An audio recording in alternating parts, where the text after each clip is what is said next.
ल है हजुर हो सबैजनामा नमस्ते नमस्ते सेवा सेवारो फ्याफुला हजुरले टाँसिदेले ल है आज चाहिँ हामी चाहिँ साह्रै रमाइलो गाउँमा आइएको छ। यो चाहिँ हजुरको कुन ठाउँ भन्नुहुन्छ भने हजुरले हेर्नु होला, पत्ता लाउनुहुन्छ हुन्न यो ठाउँ कुन ठाउँ भनेर।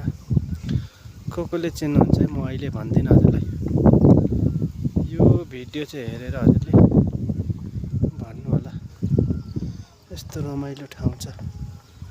ल हेर्नु त कस्तो रमाइलो ठाउँ छ हेर्नु त। हावा त्यस्तै चलेको छ,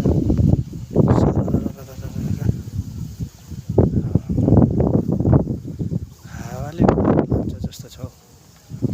यस्तो पाखा पखेर हेर्नुहोस्, यो चाहिँ ठ्याक्कै भन्दाखेरि भनेको कहाँनिर भन्नु त हजुर हो, यो कुन ठाउँ हो? पश्चिम यतापट्टि रहेछ है, गाउँ पुग्ने टाइम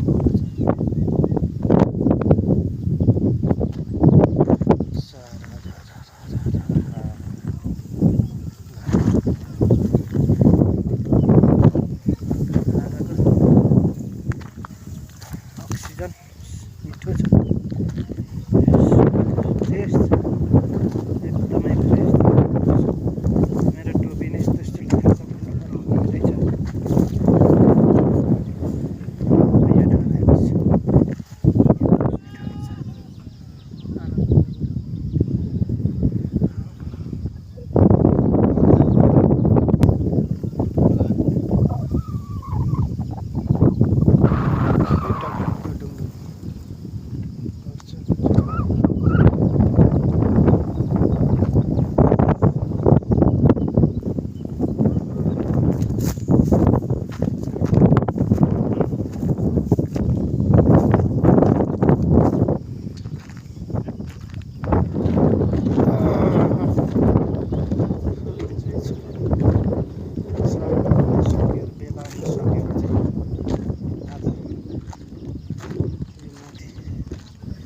रमाइलो डाँडातिर आइएको छ है हजुर।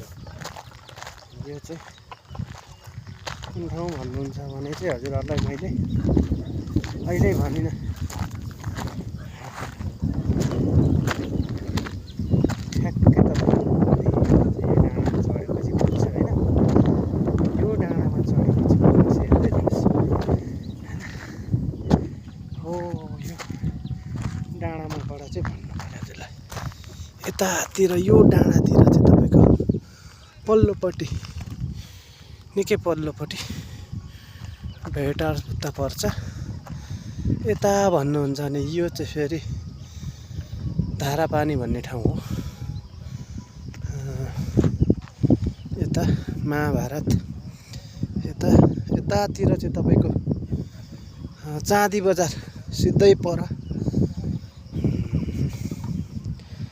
त्यति आइँदैन, त्यति थाहा छैन, तर यतातिरको सागसब्जीहरू चाहिँ धरानमा धेरै जान्छ, धरानवासीले धेरै खान पाउँछौँ।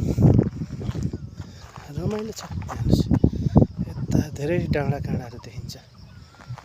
धेरै टाढो टाढो देखिन्थ्यो, आज अलिक टुवालो लागेको रहेछ। क्लियर मौसम नभएको कारणले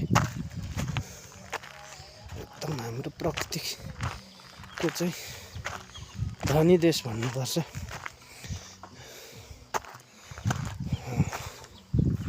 कस्तो कस्तो ठाउँ बनिएको छ नि। ल यता हाम्रो माथि चाहिँ फेरि सम्पिताज्यूहरू नाच्दै हुनुहुन्छ।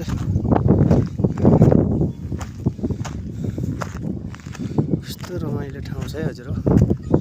हजुरहरू पनि फुर्सद हुनुहुन्छ भने यसो टाइम मिलाएर चाहिँ यहाँ आएर चाहिँ फ्रेस हुँदाखेरिको अर्कै मजा। टेन्सन बोर लागेको पनि यहाँ आएर बसेपछि एकदम फ्रेस हुन्छ। यसरी बसिन्छ छप्प। माथि हेर्नु त दिदी बहिनीहरू रमाइरहेछन् है यतातिर फेरि